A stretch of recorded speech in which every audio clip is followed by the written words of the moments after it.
Hello everyone, welcome again. I am doctor S V Gupta. आज का topic है module 5 में कोची रेजिड्यू थ्योरम। इसको रेजिड्यू थ्योरम भी बोला जाता है।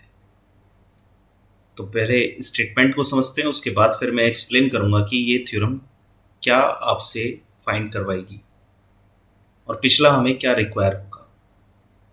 तो स्टेटमेंट है कोची रेजिड्यू थ्योरम या रेजिड्यू थ्योरम का, if F Z is analytic in a closed curve C,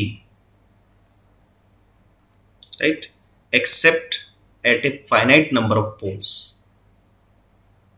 within C, then except, I repeat one more time, fz is analytic in a closed curve C.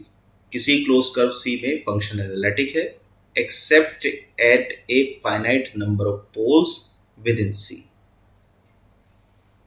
Then integral over C F Z D Z.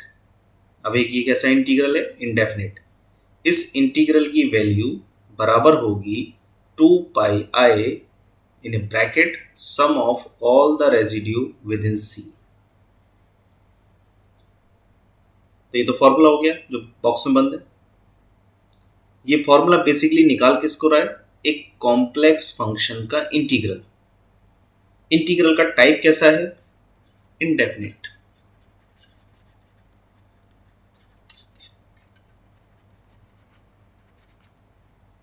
तो इस topic में आप एक indefinite integral को solve कर रहे हैं जो कि एक कॉम्प्लेक्स फंक्शन बेस्ड है, और इसमें कोई इंटीग्रल का फॉर्मूला नहीं लगा रहे। इसको जो सॉल्व कर रहे हैं वो सॉल्व कर रहे हैं with the help of residues. ये रेजिड्यूज कहां पर है? ये रेजिड्यूज किसी सर्किल के अंदर है विद इन सी। ये सर्किल हमें कैसे मिलेगा? एक सर्किल की फॉर्म हमें दी होगी equation mod of z minus a equals to r की तरीके से। आपको एक फिगर बनाना है, एक सर्किल क्रिएट कर देना है।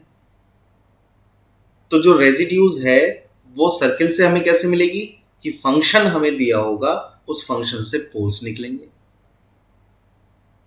और सर्किल की फिगर बनाकर ये चेक करेंगे कि कौन सा पोल इनसाइड द सर्किल है। जो भी पोल इनसाइड द सर्किल होंगे उन सभी पोल्स की रेजिड्यू फाइंड करेंगे। उन सभी रेजिड्यूज का सम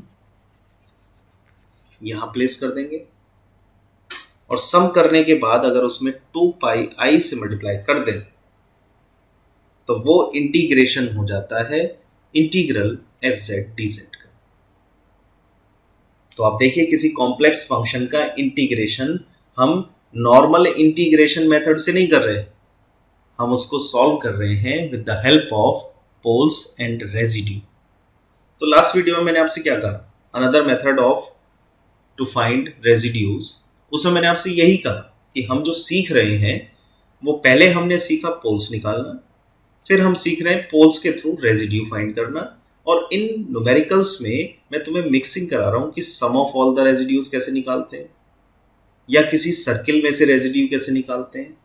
ऐसे मैं कुछ न्यूमेरिकल लेकर आया और आपसे मैंने ये कहा कि इसकी प्रैक्टिस में इसलिए करा रहा हूं क्योंकि अगले जो टॉपिक आएंगे उसमें आप इंटीग्रल ही सॉल्व करेंगे। तो पहला जो टॉपिक आया वो इंडेफिनिट इंटीग्रल बेस्ड आया। इससे अगला जो टॉपिक होगा उसमें ये सी हटकर यहां पर 0 से 2 पाई हो जाएगा या minus infinity two plus infinity हो जाएगा। यानी अगले जो टॉपिक होंगे उसमें तुम्हें डेफिनेट इंटीग्रल मिलेगा। तो उन डेफिनेट इंटीग्रल को भी सॉल्व कर रहे हो किसकी हेल्प से? Poles and residue. तो अब तुम्हें ये स्टेप बाय स्टेप क्लियर हो रहा है कि कितना ये इंपॉर्टेंट पार्ट है। तो ये जो फॉर्मेशन दिया, ये फॉर्मेशन कोची ने दिया, तो उसने अपने नाम से थ्योरम को डिस्प्ले कर दिया। क्योंकि ये रेजिड्यू की हेल्प से सॉल्व हो रही है तो उसने कह दिया कोची रेजिड्यू थ्योरम या रेजिड्यू थ्योरम। तो उसके लिए तुम्हें फॉर्मूला याद रखना पड़ेगा। फॉर्मेशन क्या है? Integral over C F Z D Z equals to 2 pi i into sum of all the residues within C. बस यही फॉर्मेशन है। तो विदाउट एनी डिले न्यूमेरिकल पर चलते हैं। इसमें मैंने आपको 3 सवालों की प्रैक्टिस में कराऊंगा डिफरेंट न्यूमेरिकल टाइप में। हर एक सवाल में इंटीग्रल फाइंड करना है, देख रहे हैं आप। वो इंटीग्रल सी पर बेस्ड है, यानी सर्किल पर बेस्ड है, इंडेफिनिट फॉर्म है, और उन्हीं सभी न्यूमेरिकल में अगर आप देखें तो सर्किल डिफाइंड है। तीनों में ही रेजिड्यू थ्योरम लगानी है, इंटीग्रल सॉल्व करना है। ऐसे ही जब आपको होमवर्क न्यूमेरिकल दे रहा हूं तो वहां पर भी मैं इसी तरीके से आपको दे रहा हूं मैं, और जो जो आंसर है उसके मैंने प्लेस कर दिए हैं। इसको मैं लास्ट में एक्सप्लेन करूंगा जैसे मैंने आपको सवाल दिए हैं। इनिशियली पहले हम चलेंगे जो पहले आप सीखें कि how to apply Cauchy residue theorem. ठीक, तो पहला सवाल है evaluate the following integral using Cauchy residue theorem. Cauchy residue theorem की हेल्प से इस इंटीग्रल की वैल्यू को फाइंड कीजिए। वेयर, ये तो हो गया फंक्शन, इंटीग्रल ये आपके सामने। Where C is the circle mod z equals to 3/2। Circle वहां पर ये जो सी है, जो रीजन है, ये रीजन आपका सर्किल का है, और सर्किल की इक्वेशन फॉर्म दे रखी है mod z equals to 3/2। Right, तो सॉल्यूशन ऑफ फर्स्ट हियर, सबसे पहले निकालिए एफ जेड। इंटीग्रल तो लास्ट का काम है। Here f z equals to 4 minus 3z upon z, z minus 1, z minus 2, यही है एफ जेड। इस न्यूमेरिकल में से सबसे पहले मैंने एफ जेड को लिखा कि एफ जेड इतना है। इस एफ जेड को लिखने के पीछे रीजन क्या है? क्योंकि मुझे इसके पोल्स निकालने हैं। तो पोल्स निकले z, z minus 1, z minus 2 is equal to 0। क्या मिले? z equals to 0, z equals to 1, z equals to 2। ये तीनों ही ऑर्डर 1 के पोल हैं, जिसको हम बोलते हैं सिंपल पोल।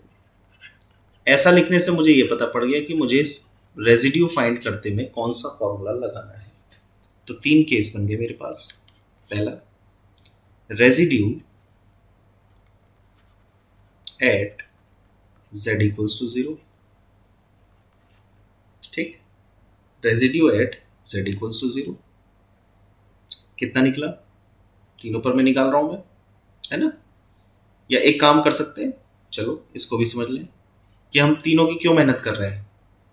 हम पहले सर्किल जो दिया गया है उस पर फिगर बना लेते हैं और ये चेक कर लें कि क्या ये तीनों लाई कर रहे हैं, कोई से 2 कर रहे हैं, कोई सा 1 कर रहा है।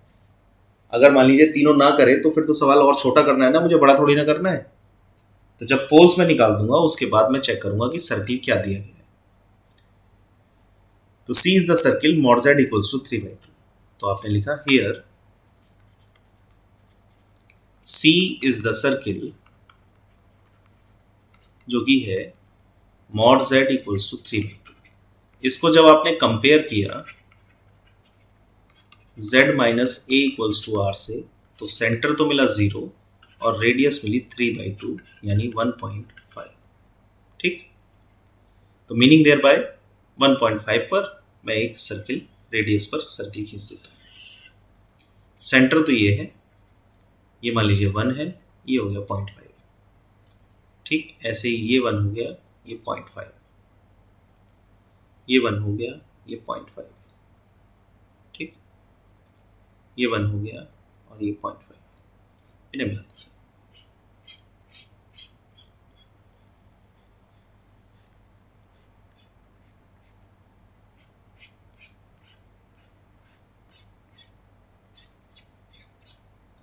ये आपने सर्किल ड्रॉ कर दिया 1.5 रेडियस पर, 3/2 रेडियस पर, और आपने चेक किया कि ये 3/2 यानी 1.5 जो ये आया है, और मेरे पास है पोल 0 है, तो यस 0 इनसाइड द सर्किल है। दूसरा है z बराबर 1, तो यस 1 भी यही है। और तीसरा है z बराबर 2, तो ये जो z बराबर 2 है ये तो मुझे यहाँ मिलेगा। तो क्लियर पता लग रहा है कि z बराबर 0 एंड z बराबर 1 लाइज इनसाइड द सर्किल। तो आपने लिखा here only z equals to 0 and z equals to 1 lies inside the circle.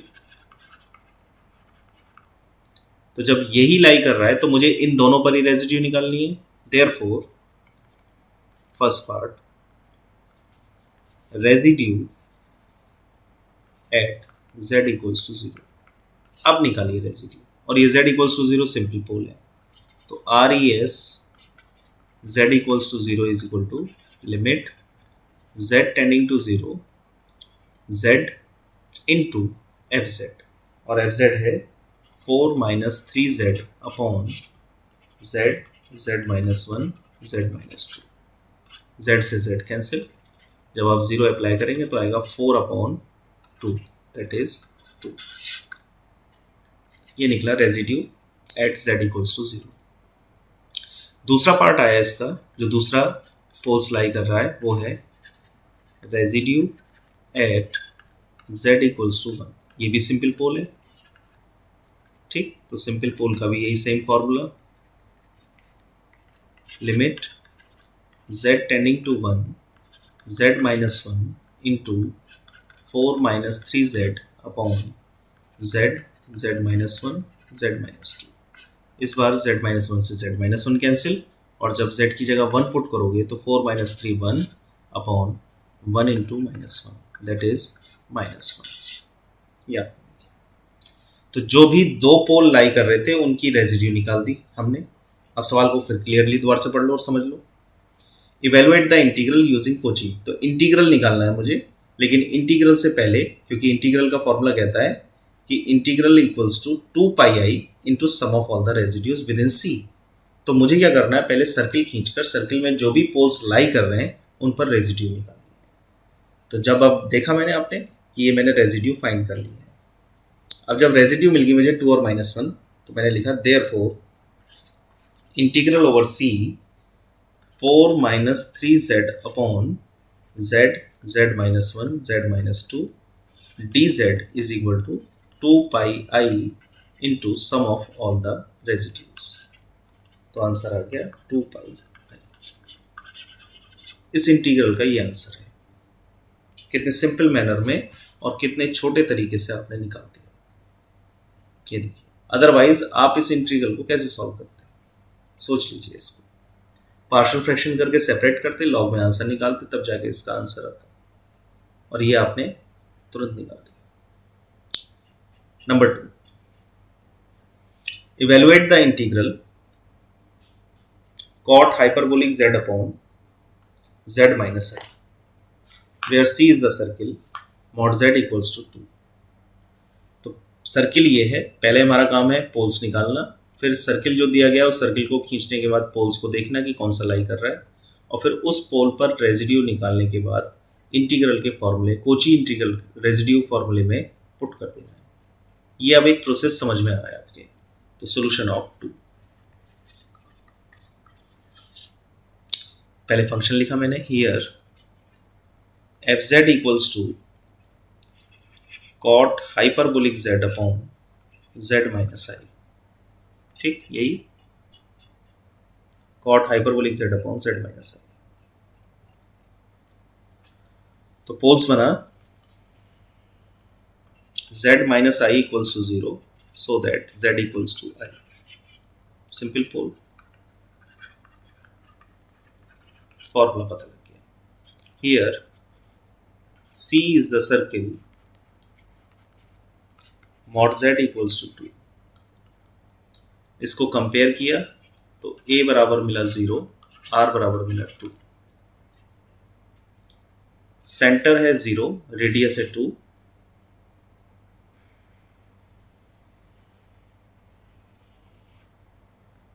To radius पर सर्किल बना दिया, सेंटर 0 है, और फिर देखा आपने कि ये जो I है, यानी इमेजिनरी एक्सिस पर I 1,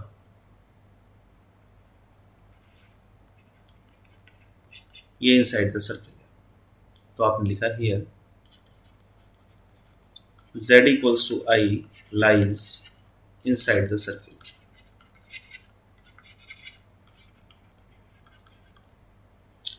देयरफॉर रेजिड्यू, क्योंकि एक ही पोल है, at z equals to I RES z equals to I is equal to limit z tending to I z minus I into F Z है cot hyperbolic Z upon Z minus i. ये cancel हो गया। अब जब इसकी value रख दोगे तो आ जाएगा कॉट हाइपरबोलिक आई, यानी कॉस हाइपरबोलिक आई अपॉन साइन हाइपरबोलिक आई। ये आपको मिल गया। ठीक, दूसरा और क्या तरीका हो सकता है कि कॉस हाइपरबोलिक थीटा ये होता है e to the power theta plus e to the power minus theta upon 2। Sine hyperbolic theta ये होता है e to the power theta minus e to the power minus theta upon 2। तो आपके पास जो ये टर्म है थीटा की जगह आई रखना है, तो e to the power i plus e to the power minus i upon 2 upon e to the power i minus e to the power minus i upon 2। ठीक,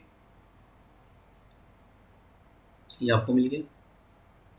अब 2 से 2 cancel, e to the power i plus e to the power minus i upon e to the power i minus e to the power minus i. E to the power i theta ये किसके बराबर होता है, cos theta plus i sine theta, इसके बराबर होता है। और e to the power minus i theta ये किसके बराबर होगा, cos theta minus i sine theta. अब थीटा बराबर 1 डाल दो तो ये आ जाएगा आपका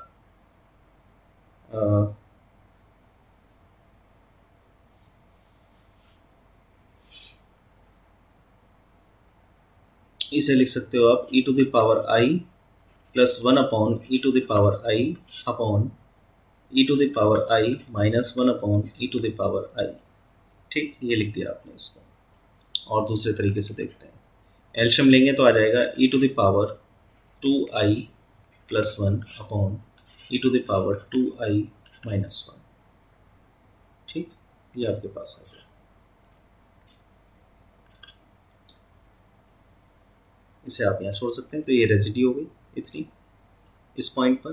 therefore integral over C cot hyperbolic Z upon Z minus i d Z equals to 2 pi i into e to the power 2i plus 1 upon e to the power 2i minus 1।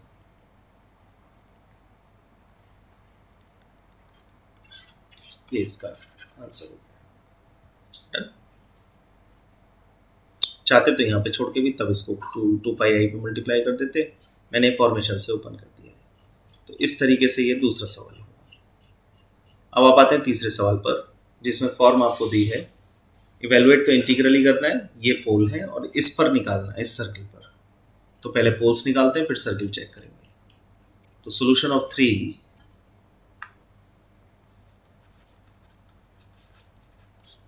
F Z आपको दिया गया है 12z minus 7 upon z minus 1 का whole square into 2z plus 3। Poles क्या है, poles है z बराबर 1 order 2 और z equals to minus 3/2 order 1। Given circle ये दे रखा है हमें, mod z plus i is equal to √3। ठीक,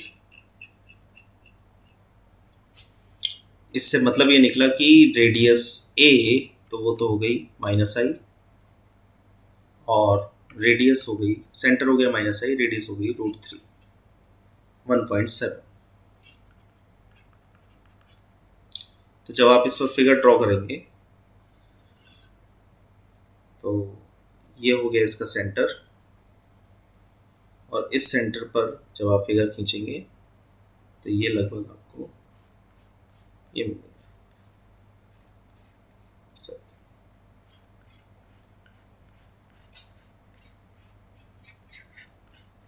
ठीक, ये सर्किल आपका है। अब इस सर्किल में आपके कौन से पोल लाई कर रहा है, तो z बराबर 1 और माइनस ये है तो 1 लाई कर रहा है, ये मैंने पिछले सवाल में बताया था। तो z बराबर 1 जो है वो लाई कर रहा है, तो आपने लिखा only z equals to 1 lies inside the circle. तो जब 1 है और 1 का पोल है वो ऑर्डर है 2, therefore residue at z equals to 1 is equal to order 2 का फॉर्मूला लगा दीजिए, लिमिट 1 अपॉन 2 माइनस 1 का फैक्टोरियल d अपॉन d z of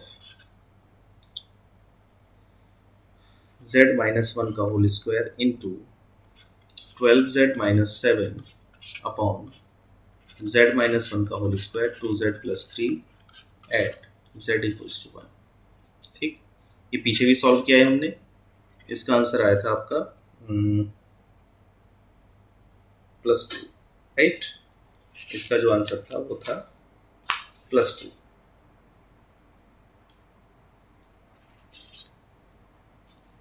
Therefore, integral over C by Cauchy residue theorem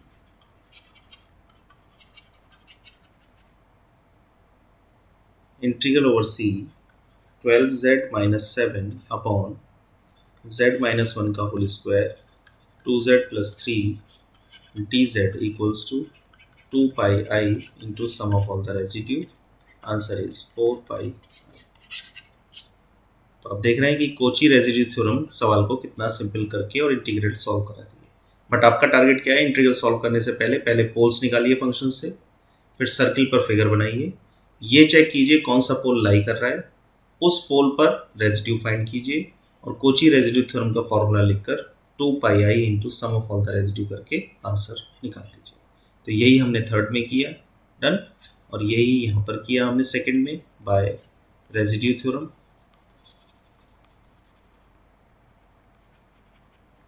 और यही हमने फर्स्ट में किया बाय कोची रेजिड्यू थ्योरम।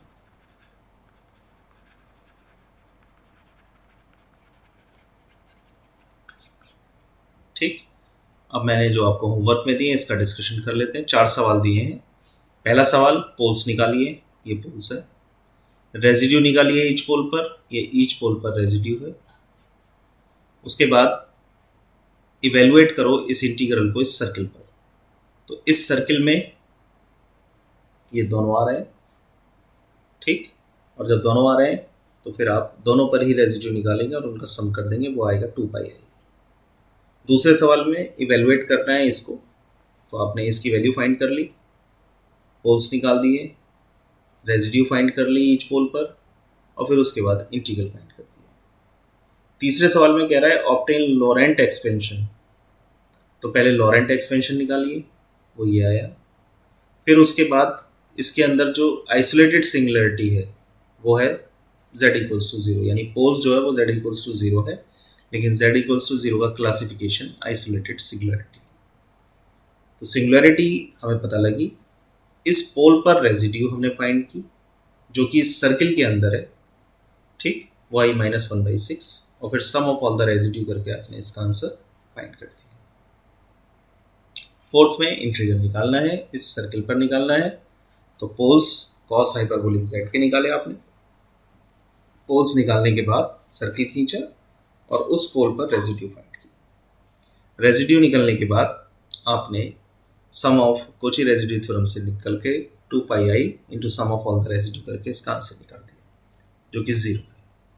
तो इस तरीके से आपने इस वीडियो में सीखा कि with the help of Cauchy residue theorem हम किसी इंडेफिनिट इंटीग्रल को भी सॉल्व कर सकते हैं जो कि कॉम्प्लेक्स फंक्शन बेस्ड होगा। किसकी हेल्प से? पोल्स एंड रेजिड्यू, इसकी हेल्प से। नेक्स्ट वीडियो में मिलेंगे हम डेफिनेट इंटीग्रल के साथ। तो ये जो टॉपिक था कोची रेजिड्यू थ्योरम, ये था इंडेफिनेट इंटीग्रल का रिजल्ट निकालना with the help of poles and residue. Thank you.